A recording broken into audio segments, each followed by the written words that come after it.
भगवान के सहारे का, भगवान के संग का। इस बात को चरितार्थ करने के लिए, सिद्ध करने के लिए किसी कवि ने बड़ा सुंदर दोहा लिखा है इस प्रसंग से। लोक प्रसिद्ध दोहा है, सभी जानते हैं, सभी बोलते हैं। अर्जुन तेरो कहा बड़ो समय बड़ो बलवान, भीलन लूनी गोपिका वही अर्जुन वही मान। अर्जुन के साथ में वही गांडी और उनके तरकस में वही, उनके कुड़ीर में वही बाण।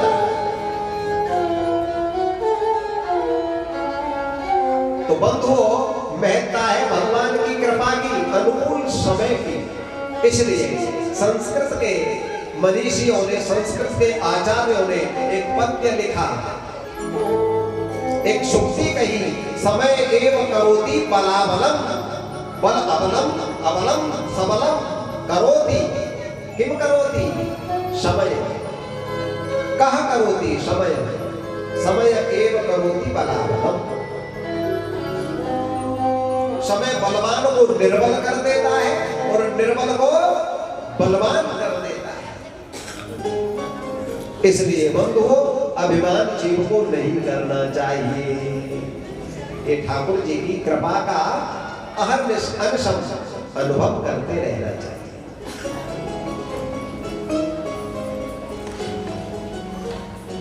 परीक्षित की दिग्विजय हुई, एकक छत्र के सम्राट हुए महाराज परीक्षित, और उत्तर की पुत्री इरावती के साथ में इनका पाणी ग्रहण हुआ। 4 पुत्रों को जन्म दिया। एकक छत्र के सम्राट महाराज परीक्षित। एकक छत्र माने उदय से हस्त तक महाराज परीक्षित का ही शासन है। परम पराक्रमी महाराज, परम धर्मात्मा महाराज। एक दिन सरस्वती के किनारे पर खड़े थे। इन्होंने एक कराहते हुए बैल को देखा जो एक चरण पर खड़ा है, एक पैर पर खड़ा है। महाराज ने कहा, बोले कौन हो तुम, क्यों रो रहे हो? महाराज से उस बैल का दुख देखा नहीं गया, कांप रहा था बेचारा, एक चरण पर खड़ा था।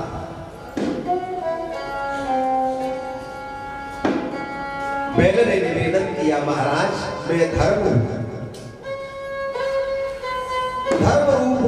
बैल रूप धर्म को जब सुना कि मैं धर्म हूं, तो महाराज ने पूछा तुम्हारी ये दशा किसने की है? शीघ्र मुझे बताइए, मैं उसे दंडित करूंगा।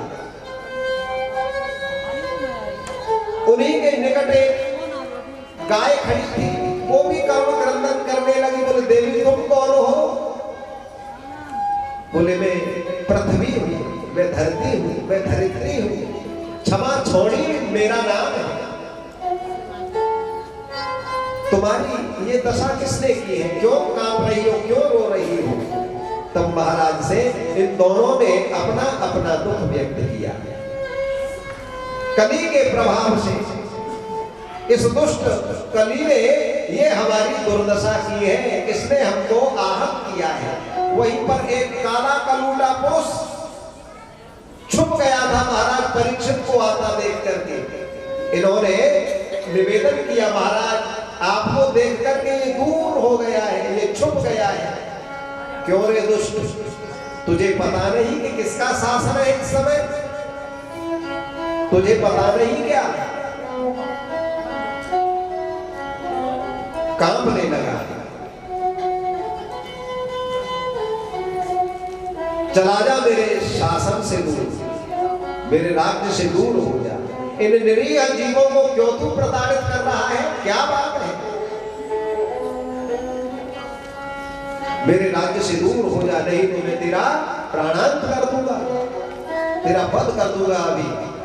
जब ऐसा महाराज ने कहा तो वो रोने लगा, महाराज मैं कहां जाऊं, जहां जाता हूं वहीं पर आप मुझे धनुष बाण लिए नजर आते हो, और आप कहते हैं कि मेरे राज्य से दूर हो जा, तो समग्र धराधाम पर आपका शासन है, मैं कहां जाऊं। बंधु, महाराज ने तब इसके लिए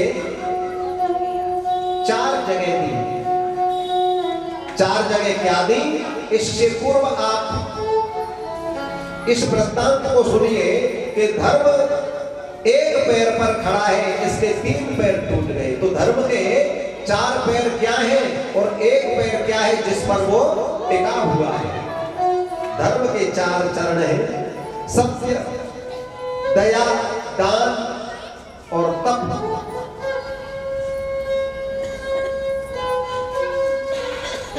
सत्य चला गया, दया चली गई,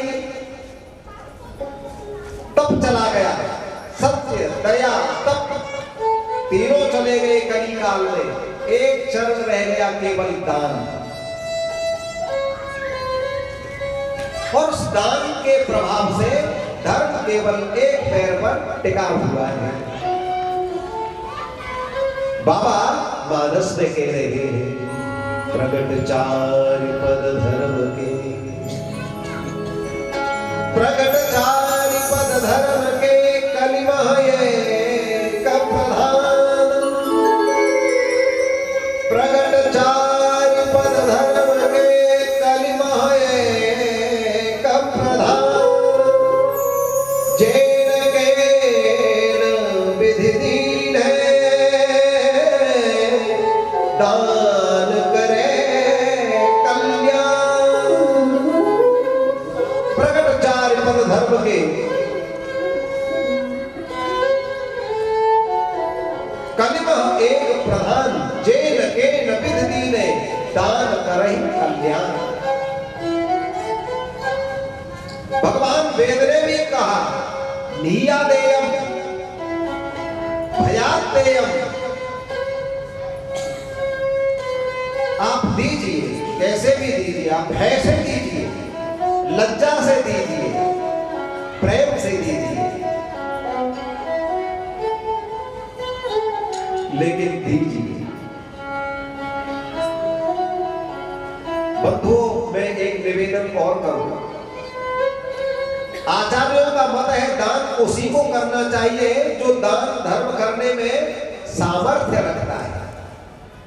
उसके लिए दान नहीं कहा जो जैसे तैसे अपने बच्चों का भरण पोषण कर पा रहा है। न तो देने वाले का कल्याण और न लेने वाले का कल्याण।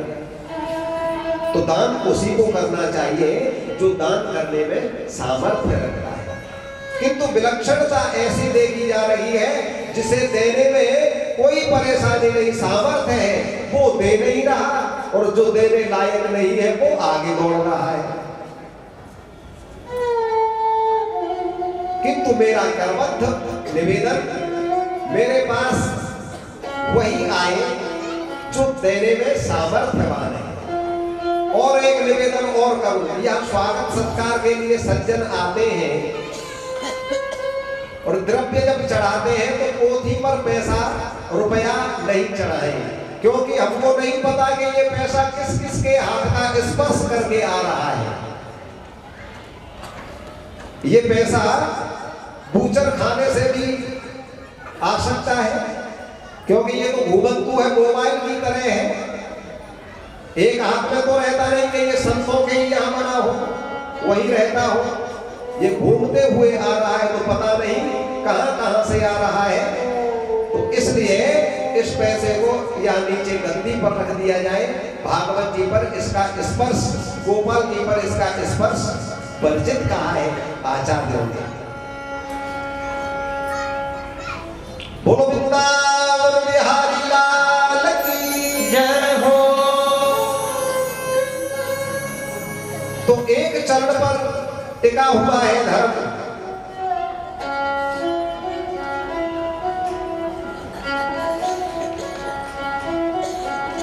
सतयुग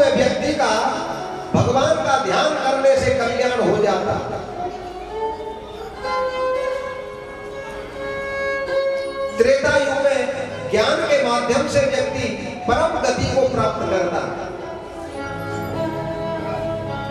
द्वापर युग में यज्ञ के द्वारा परम कल्याण का भाजन बनता, परम कल्याण का कारण बनता, और इस कली काल में केवल भगवान का नाम और दान के प्रभाव से जीव परम कल्याण को प्राप्त करता है। ध्यानम परम कृत युगे त्रेताया ज्ञानमुच्यते,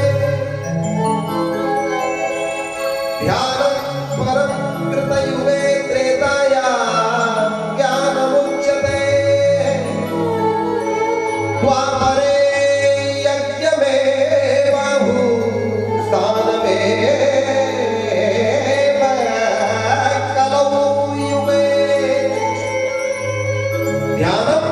कृतयुगे, कृतयुग माने सतयुग, सतयुग का एक नाम है कृतयुग।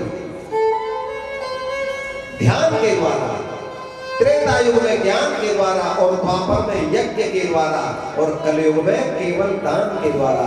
किंतु दान किसे किया जाए, ये भी एक प्रश्न है। भगवान गीता जी में कह रहे हैं, दातव्यमिति यद्दानं दीयते रूपकारणे देशे काले च पात्रे च तद्दानं सात्विकं स्मृतम्। देश काल और पात्र के अनुसार जीव को दान धर्म करना चाहिए। हम दान तो कर रहे हैं, लेकिन ये जा कहां रहा है, ऐसा विचार करें। द्रव्य जब दे तब, और अन्न दे तो अन्न के साथ में कोई विचार नहीं। बंधु, अन्न जब दिया जाता है तो अन्न का विचार नहीं करना चाहिए, क्योंकि अन्न के कारण पात्र को पात्र कोई भी जीवन को धारण करेगा। इसलिए हमारे संतों ने, आचार्यों ने भोजन कराने की छूट दे दी। कोई मदरा पी करके भी आ गया है आपके द्वार पर और कह रहा है कि मैं भूखा हूं, तो आप ये विचार मत करिए कि ये शराबी हमारे द्वार पर है, क्या हम शराबी को भोजन कराएंगे? हाँ, हम शराबी को भोजन कराएंगे। यदि भूखा है और आपसे मांग कर रहा है भोजन की, तो शीघ्र उसको भोजन करा दो।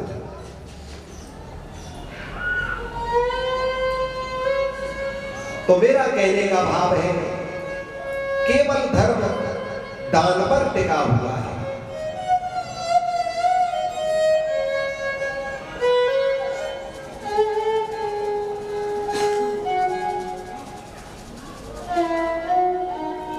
गिड़गिड़ाने लगा महाराज के चरणों में कली ने जब कहा कि महाराज आप मुझे स्पष्ट कर दें कि मैं कहां रहूं, मैं वहीं बना रहूंगा। तब महाराज ने कहा, बोले जहां जुआ खेला जाता है तू वहां रहे, जहां शराब पी जाती है तू वहां रहे, जहां जीवों की नृशंस हत्या कर दी जाती है तू वहां डेरा डाल ले, जहां अवैध रूप से स्त्री प्रसंग होता है वहां रहे। द्यूतम पानम स्त्रयः सूना यत्र अधर्म चतुर्विध, चार प्रकार से जहां अधर्म होता है, इन अधर्म के अड्डों पर तू अपना डेरा डाल दे। गिड़गिड़ाने लगा कली ने कहा, महाराज आप साधु स्वभाव के हैं, आप बहुत उत्तम कोटि के राजा हैं, आपने ये मुझे जगह दी, ये बहुत ही निंदनीय जगह है, तो महाराज आप मेरे लिए कोई उत्तम जगह भी दे दीजिए, जिस जगह पर बैठ कर के मैं शोभा पाऊं।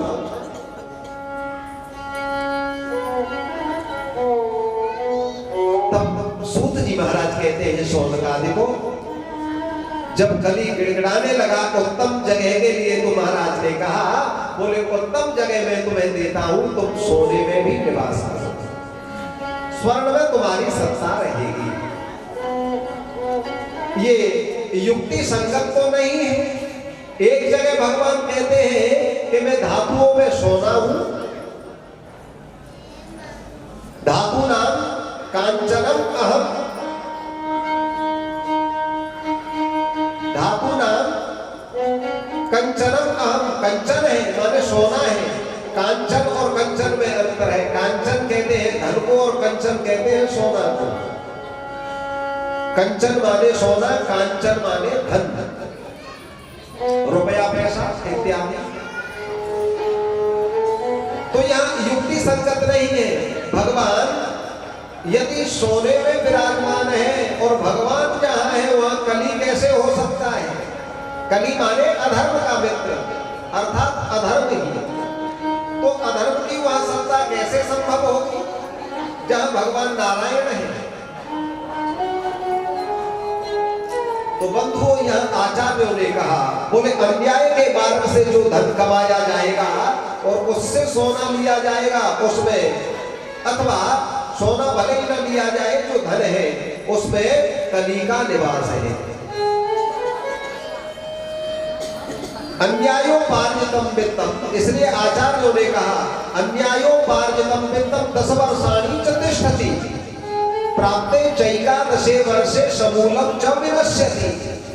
अन्याय के मार्ग से कमाया हुआ धन बहुत स्वल्प काल के लिए होता है। और आचार्य तो यहां तक कह रहे हैं कि केवल 10 वर्ष तक ठहरता है, और जैसे ही 11 वर्ष को प्राप्त होता है वह समूल नष्ट हो जाता है। घर वाले माने 1 नंबर के धन को भी ले डूबता है। मैं कहीं अन्यत्र दूर देश की बात नहीं कर रहा, मैं अपने आसपास की बात कर रहा हूं।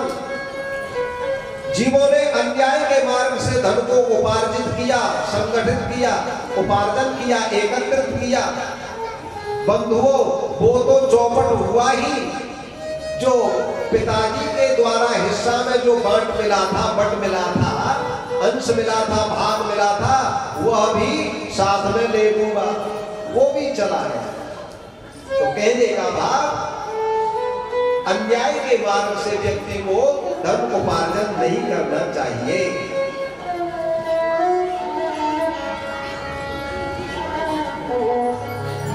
अन्याय के मार्ग से जो धन आया है उसमें कली है, और जो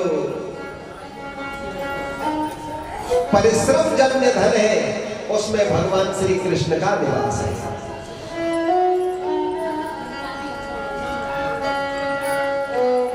एक दिन महाराज परीक्षित आखेट का मन बनाते हैं, और इन्होंने बड़ा सुंदर मुकुट अपने मस्तिष्क पर धारण किया है, और आखेट के लिए चले, शिकार के लिए चले जंगल में। इनको बहुत जोर से पिपासा ने संतप्त किया, और ये पानी की खोज में इधर उधर दौड़ने लगे। तो इन्होंने एक आश्रम देखा, जिस आश्रम में एक मुनि, एक ऋषि ध्यान मग्न है, और मुनि के पास में जाकर के इन्होंने कहा, बोले ओ बाबा, तुम्हारे दरबार में महाराज परीक्षित खड़ा है, क्या तुमको भान नहीं, तुमको ज्ञान नहीं? क्या तुम मेरा सत्कार नहीं करोगे? क्या मेरा मान नहीं रखोगे? बंधु, वो ऋषि तो ध्यान में मग्न थे, भगवान के ध्यान में डूबे हुए थे। जब महाराज कर्कश ध्वनि में बोलने लगे, तब भी इन्होंने नहीं सुना, क्योंकि ध्यान मग्न थे। एक मृत सर्प पड़ा था निकट में, और अपने बाण की नोक पर उसको उठाया और ऋषि की गर्दन में, ग्रीवा में उसको लपेट दिया, डाल दिया। ऋषि कुमार को जब पता चला इनके मित्रों के द्वारा कि महाराज परीक्षित ने तुम्हारे पिताजी का अपराध किया है, अपमान किया है, मृत सर्प को उनकी ग्रीवा में डाल दिया है, तो ऋषि कुमार श्रृंगी ने जैसे ही सुना तो वो क्रोध के मारे उनके अदरौष्ट फड़कने लगे, और उन्होंने कहा, बोले ए राजा, तू बहुत मदान्त हो चला है। इति मर्यादा तक्षकः सप्तमे हनि दांशति स्व कुलांकार। जिस सर्प को तुमने मेरे पिताजी की गर्दन में पिरोया है, ये सर्प सप्तम दिवस में जीवित होकर के तुम्हारा दंशन करेगा, तुम्हारी मृत्यु का कारण बनेगा। जब ऐसा कहा, बंधुओं, ये अनहोनी घटना घटी। महाराज के लिए ऐसा शाप नहीं होना चाहिए था। ऋषि कुमार रुदन करते हुए अपने पिता शमीक के पास में पहुंचे और रुदन करने लगे, तो इनका पुत्र का रुदन देखा नहीं गया और नेत्र खुल गए। तो किसी जिज्ञासु ने प्रश्न किया कि महाराज इतने समय से पुकार रहे थे, ऋषि के लिए चिल्ला रहे थे, लेकिन ऋषि का ध्यान भंग नहीं हुआ, और अपना पुत्र जब आया तो इनका ध्यान टूट गया। ये कैसे ऋषि, ये कैसे साधक, ये कैसे संत है? तो जिज्ञासु की इच्छा को पूर्ण करने के लिए महाशयों ने यहां स्पष्ट किया कि संतों से जीव का दुख नहीं देखा जाता, और यदि संत के पास में व्यक्ति दंभ लेकर के आया हो, अभिमान लेकर के आया हो, घमंड में आया हो, तो घमंडी का घमंड संत के यहाँ नहीं चलता, चाहे वो कितनी भी बड़ी भेंट क्यों न करे। विलक्षण संतों का चरित्र बड़ा अद्भुत होता है बंधु। संतों को हम कैसे पहचाने, ये संभव नहीं है। कैसे संभव नहीं है महाराज? अच्छे संत तो दिख जाते हैं, कुछ नहीं। आचार्यों के मत है, अच्छा जो होगा वो अच्छा बनने की कोशिश नहीं करेगा, और जो अच्छा वास्तव में अच्छा नहीं होगा वो अच्छा बनने की कोशिश करेगा कि लोग मुझे अच्छा साधक समझे, पहुंचा हुआ संत समझे। पहुंचा हुआ संत माने भगवत प्राप्त, जीवन मुक्त, माने जीते ही उसने भगवान की प्राप्ति कर ली हो, उसको कहते हैं पहुंचा हुआ संत। तो वो ऐसा प्रदर्शन करेगा कि लोग मुझे उत्तमोत्तम साधक समझे, और जो उत्तमोत्तम होगा वो ये प्रयत्न नहीं करेगा कि मुझे लोग उत्तमोत्तम समझे, क्योंकि वो तो उत्तमोत्तम है ही। लेकिन कोई उत्तमोत्तम हो अथवा अमर हो, प्रवर हो अथवा अमर हो, उत्तम हो अथवा नीच हो, कैसा भी हो, हमसे अपराध नहीं बन जाए। इसलिए महापुरुष एक जयकारा बोलते हैं, भेष भगवान की जय। भेष धारण किया है संत का, तो हमसे अपराध न हो जाए, हम तो भेष का सम्मान कर रहे हैं, नमस्कार कर रहे हैं। इससे तुम्हारे हृदय में जो भाव है, आपके भाव की रक्षा हो जाती है। इससे जो उन पर विश्वास कर रहा है, उनको आदर सम्मान दे रहा है, इसमें घाटा उसका किंचित मात्र नहीं है। इसलिए बंधुओं, संत के यहाँ घमंड अहंकार ये सब नहीं चलता। तो संत भी परखते हैं। पूज्य सदगुरुदेव भगवान अनंत श्री समलंकृत मलूक पीठ पर आसीन, अग्र पीठ पर आसीन श्री राजेंद्र दास देवाचार्य महाराज अपने प्रवचन में कह रहे हैं, अपने गुरुजी की ही करनी। श्री भक्तमाली जी महाराज की लीला सुना रहे थे, उनका चरित्र सुना रहे थे कि एक दिन जयपुर से एक माता आई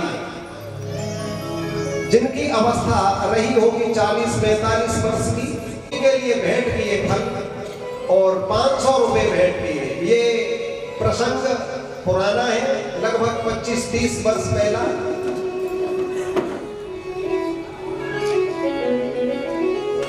तो वो संत जी बोले उस मैया से, बोले मैया,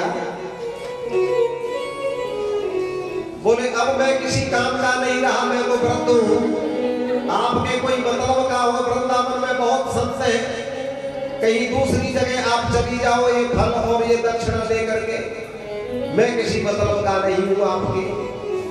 जब ऐसा संत ने कहा बंधुओं, वो तो बहुत क्रुद्ध हुई।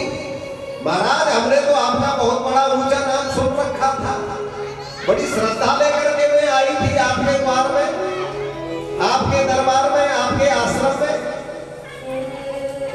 लाओ मेरी दक्षिणा, लाओ मेरे फल। और वो तो फल और दक्षिणा लेकर के चलती बनी।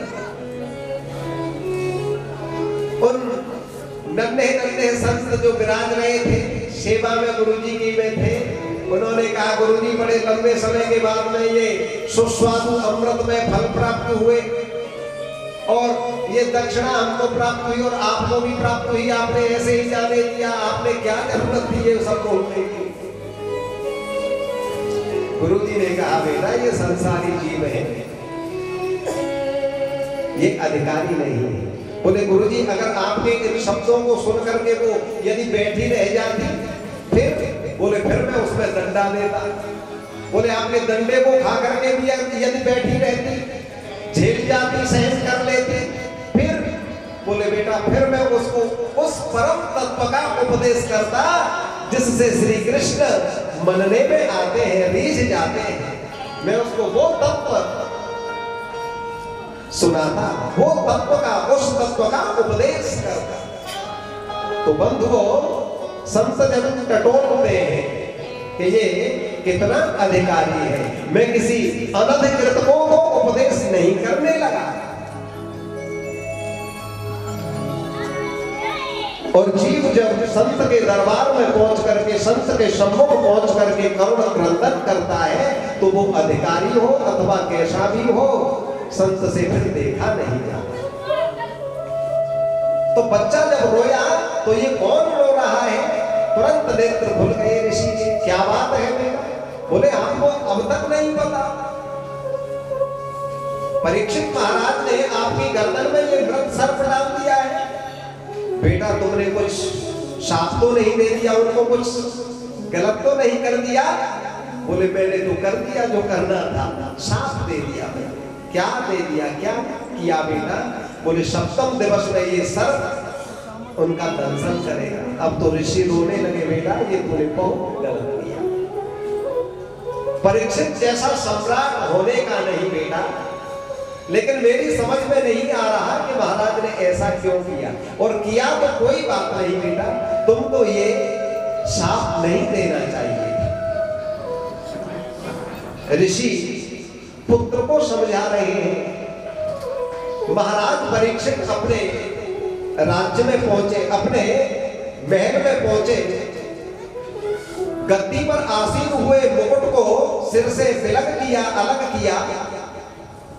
महाराज की बुद्धि ठिकाने पर आई और रोने लगे, मैंने क्या कर दिया अपने हाथों से? अरे ये मेरे हाथ उस समय लुंज क्यों नहीं हो गए, टूट क्यों नहीं गए? ऐसे महापुरुष का मैंने अपराध किया। धिक्कार है परीक्षित तुझे, तू शोचनीय कृत्य वाला है, तूने बहुत ही निंदनीय कार्य किया। महाराज अपने किए पर पश्चाताप कर रहे हैं। क्यों ही महाराज के सम्मुख ब्राह्मण कुमार आया।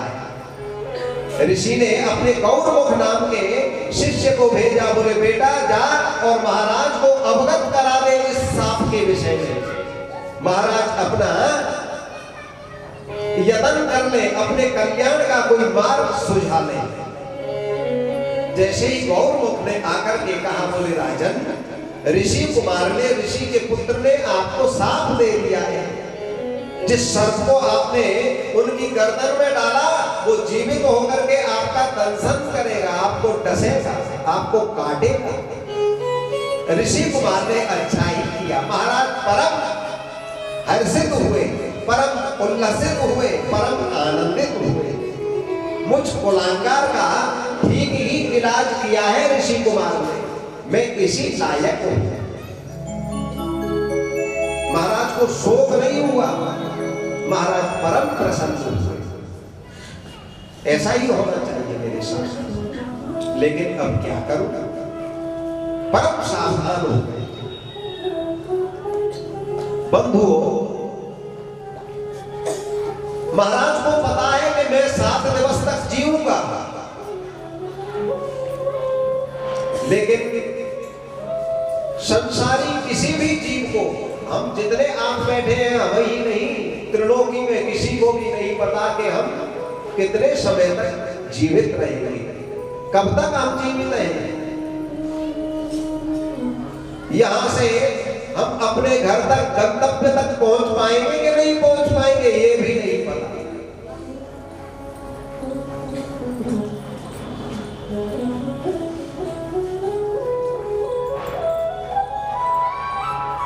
डॉक्टर से जब हम दवा लेकर के आते हैं, मेडिकल से जब दवा लेकर के आते हैं और दवा घर में रखी है, कई महीने बीत गए, बच्चे को जुकाम हो गया, खांसी बुखार हो गया, और पिताजी कहते हैं बेटा उसमें देख लेना। क्या देख लेना? बोले एक्सपायर डेट देख लेना, कब तक की है, कहीं बीत तो नहीं गया समय।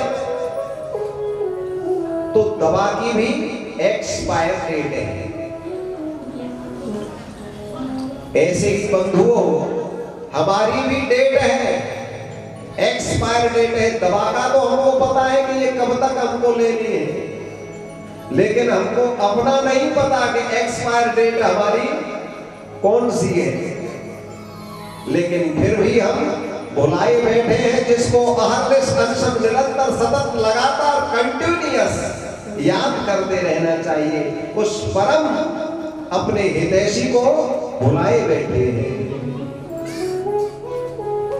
एक्सपायर डेट नहीं पता है तब भी क्यों भुलाए बैठे हैं? क्योंकि हम अपने आप को शाश्वत समझ रहे हैं,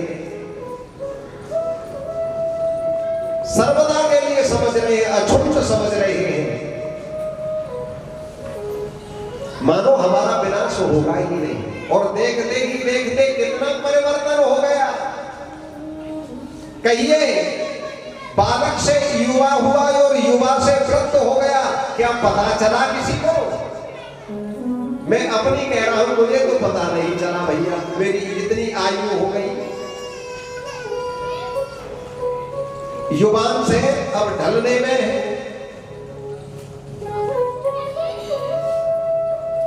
पता नहीं चला मुझे इस अवस्था तक का, तो मुझे नहीं पता चला, तो ऐसे ही मैं समझ रहा हूं कि किसी को भी पता नहीं चला होगा। लेकिन फिर भी ठाकुर जी को हम भूले बैठे हैं।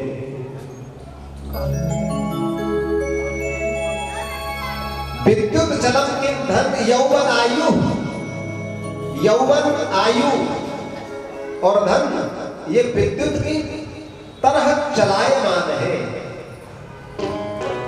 भगवान आद्य गुरु शंकराचार्य, लेकिन फिर भी हमको तनिक ज्ञान नहीं, तनिक भान नहीं, तनिक भी सावधानी नहीं। लेकिन महाराज सावधान हो गए, क्योंकि उनको पता है कि केवल 7 दिन में ही उपाय ढूंढना है, 7 दिन में ही साधन करना है। अब तो जो कोई महापुरुष मिले उनसे पूछे मैं क्या करूं, जो व्यक्ति मरणासन्न है उसको क्या करना चाहिए। महाराज माता विष्णुपति जाह्नवी मां भगवती गंगा के दुकूल कूल किनारे पर जाकर के और अवस्थित हो गए, बैठ गए। और जो कोई आता है सुनता है दौड़ पड़ता है महाराज से मिलने के लिए, और उनसे निवेदन यही करते हैं महाराज कि मरणासन्न का धर्म क्या है। मरणासन्न माने जो मृत्यु के निकट है, उसका धर्म क्या है, उस व्यक्ति को क्या करना चाहिए। अनंत श्री समलंकृत चित्रकूट पीठाधीश्वर जगतगुरु भगवान श्री रामभद्राचार्य जी महाराज इस प्रसंग में बड़ा सुंदर भजन गाते हैं। इसलिए आइए उन प्यारे गुरुदेव का गाया हुआ भजन हम भी 2 पंक्तियों में गुनगुनाते हैं। आदेश आ गया है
क्या नाम है उसका, क्या कहते हैं उसको, गोदरेज कंपनी की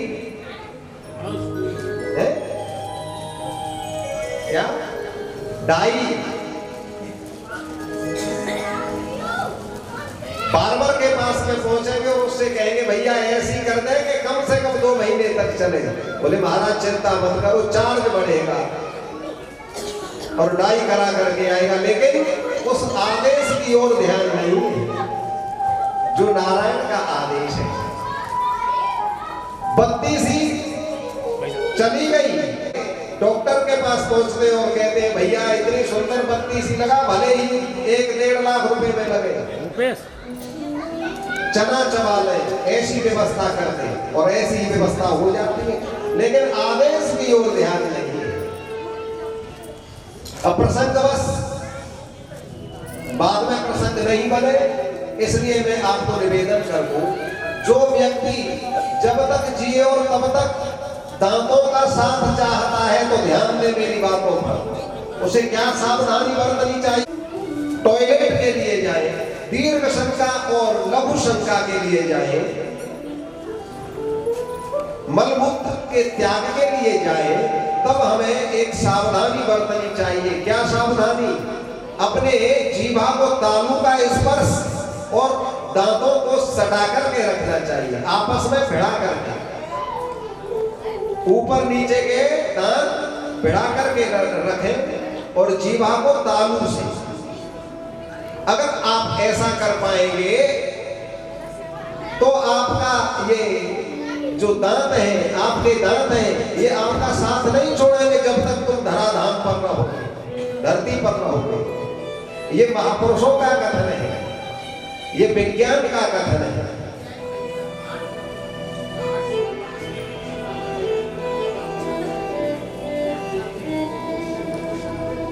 बंधुओं,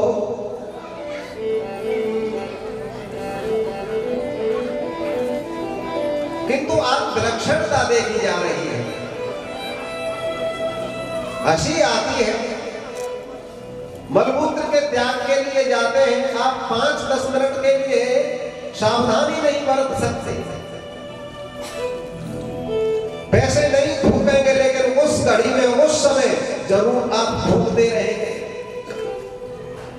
और थूकने की बात छोड़िए बंधु, शौचालय में मोबाइल तक ले जा रहे हैं। मोबाइल को इतने आदी हो गए मोबाइल के कि 10-5 मिनट उससे बिलग नहीं हो सकते, उससे अलग नहीं हो सकते। और दांतों को कौन सटाए, उसमें जो गाना चल रहा है उस गाने को साथ में गुनगुना रहे हैं। आवाज आ रही है भैया, ये मोबाइल कहीं दिख नहीं रहा, ये आवाज कहां से आई, तो पता चला कि शौचालय में बज रहा है। लो कर लो बात।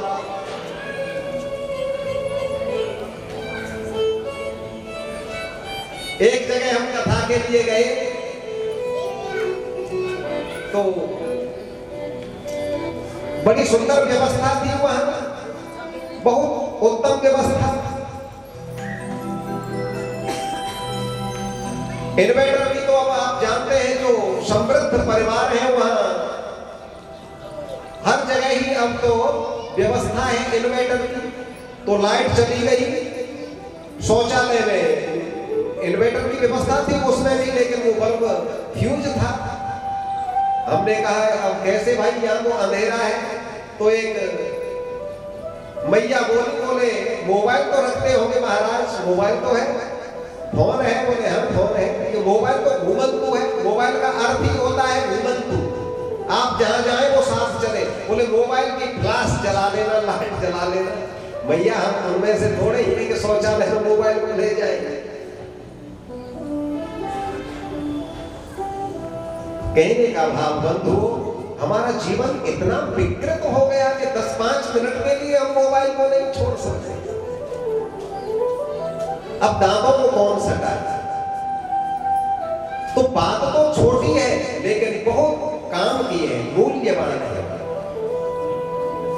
यदि हम अपने दांतों को मलमूत्र त्यागते समय सटा के रहेंगे तो हमारे दांत खराब नहीं होंगे, गिरेंगे नहीं, असमय में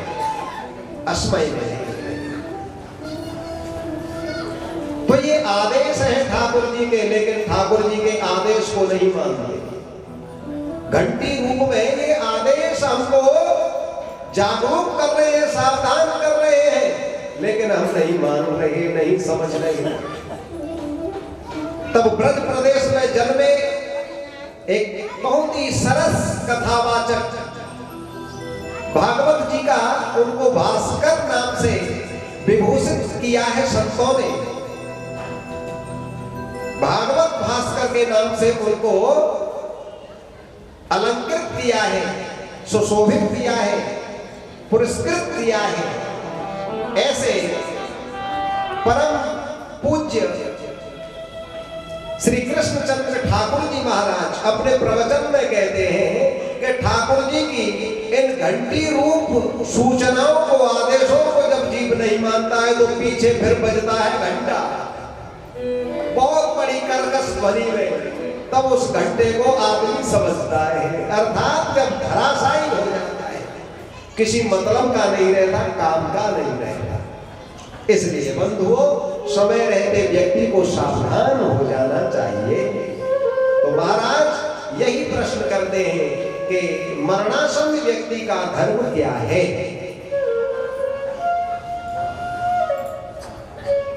महाराज परीक्षित पांडवों के वंशधर हैं। इनके पिताजी, इनके दादाजी,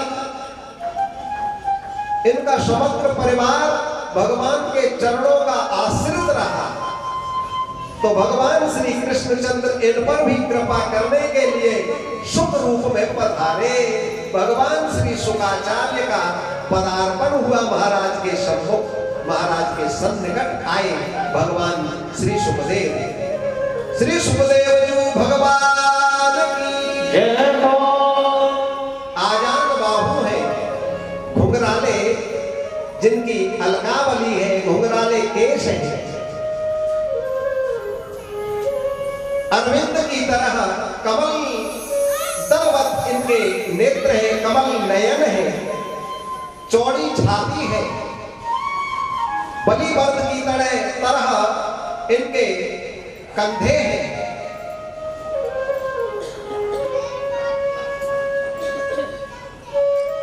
आजान बाहु है, बहुत सुंदर है, पूर्ण मुखाकृति है, कमलवत मुखाकृति। भगवान श्री कृष्ण का जैसा सौंदर्य है, वैसा ही सौंदर्य श्री सुखदेव भगवान का है। बंधुओं, भगवान श्री शुकाचार्य छोटे छोटे नन्हे नन्हे बालकों से घिरे हुए हैं। बालक इन पर धूल डाल रहे हैं, लेकिन बालकों के इस बर्ताव से ये आहत नहीं हुए, परेशान नहीं हुए। चारों ओर से बालक इनको घेरे हुए हैं, लेकिन यह इनके इस व्यवहार से बिल्कुल आहत नहीं हुए, परेशान नहीं हुए और महाराज के सम्मुख आ विराजे। महाराज ने उच्च स्थान इनको प्रदान किया, ऊंचे आसन पर ये विराजित हुए और बड़ी बड़ी उम्र वाले, उम्र दराज, वयोवृद्ध जो ऋषि मंडली है, भगवान श्री शुकाचार्य को देख करके खड़ी हो। बंधुओं, उम्र का कोई अंतर नहीं पड़ता, उम्र का कोई मतलब नहीं है, लिंग का कोई भी अर्थ नहीं है। यदि योग्यता है, पात्रता है, तो उस व्यक्ति को ऊंचा आसन प्राप्त हो ही जाता है। पदमिः सर्वत्र गुणैर्निधीयते, न च लिंग न च वयः। पदमिः सर्वत्र गुणैर्निधीयते, न च लिंग न च वयः। कितनी भी उम्र हो, कोई भी जाति हो, और स्त्री हो अथवा पुरुष हो, ये बाधा उत्पन्न नहीं करते। स्त्री है, लेकिन भारत की इस समय जो राष्ट्रपति है महामहिम राष्ट्रपति श्रीमती द्रौपदी मुर्मू जी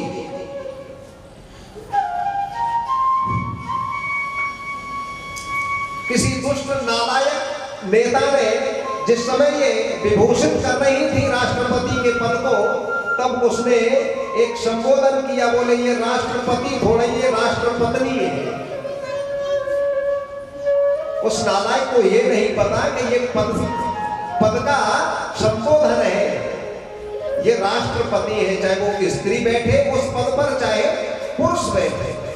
लेकिन दुष्ट अपनी दुष्टता को नहीं छोड़ता, चाहे वो कितने भी ऊंचे पद को पाले।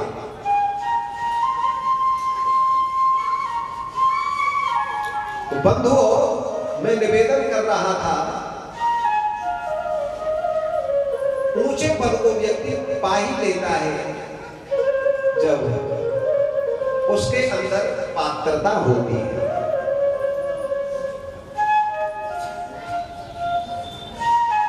भगवान श्री शुकाचार्य से महाराज ने निवेदन किया, गुरु जी मरणासन्न का धर्म क्या है? मरने वाले व्यक्ति को क्या करना चाहिए? तब गुरु जी ने बड़ा सुंदर उत्तर दिया, बलियाने सते प्रश्न, बलियाने सते प्रश्न, कृतो लोका हितं नृपा। हे राजन, आपका प्रश्न बहुत ही श्रेष्ठ है, बलियान ते तब तुम्हारा प्रश्न अति उत्तम है। ये आपने अपने कल्याण के लिए प्रश्न नहीं किया महाराज, कृतो लोक हितं नृपा। हे राजन, ये प्रश्न आपने लोक कल्याण की भावना से किया है। इस प्रश्न में लोक का कल्याण निहित है, आपके कल्याण के साथ में लोक का कल्याण छुपा है, इसलिए बड़ा सुंदर प्रश्न। अब गुरु जी इनको जवाब देंगे, उससे पहले आप एक भजन सुन लीजिए। आप कह तो नहीं रहे, लेकिन मैं समझ रहा हूं कि बहुत समय हो गया सुनते सुनते, और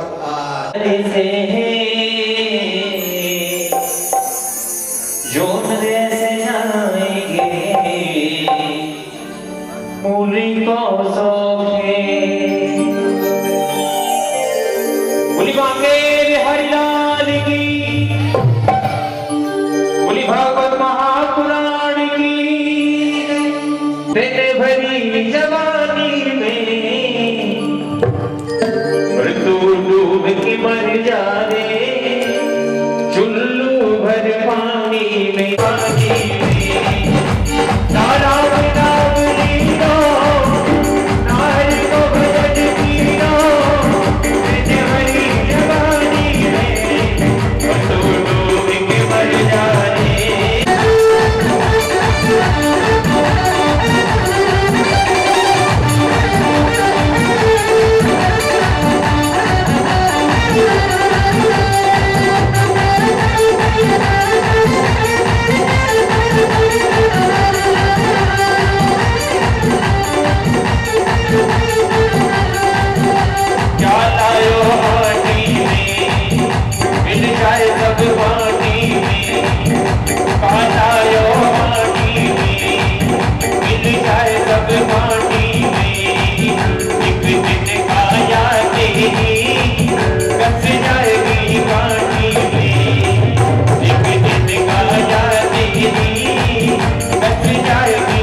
बोली वृंदावन राधे की छोरी राधा गोरी गोरी करके निशानों बुलाए गई रे करके निशानों बुलाए गई रे बरसाने की छोरी राधा गोरी गोरी करके निशानों बुलाए गई रे करके निशानों बुलाए गई रे बरसाने की छोरी राधा गोरी गोरी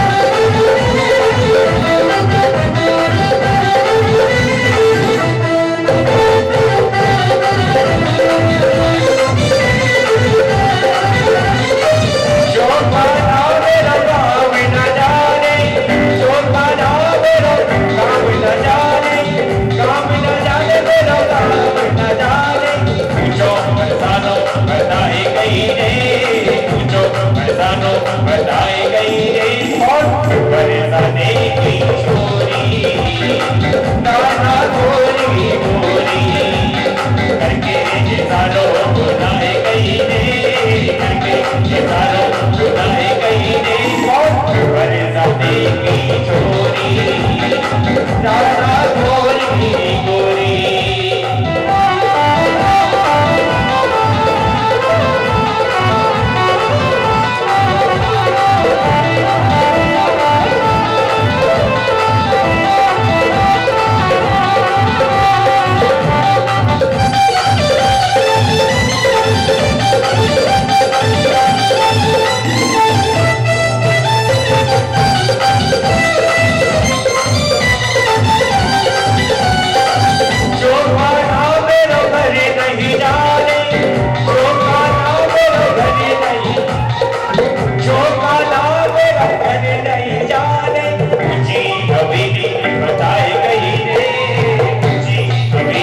बताई गई रे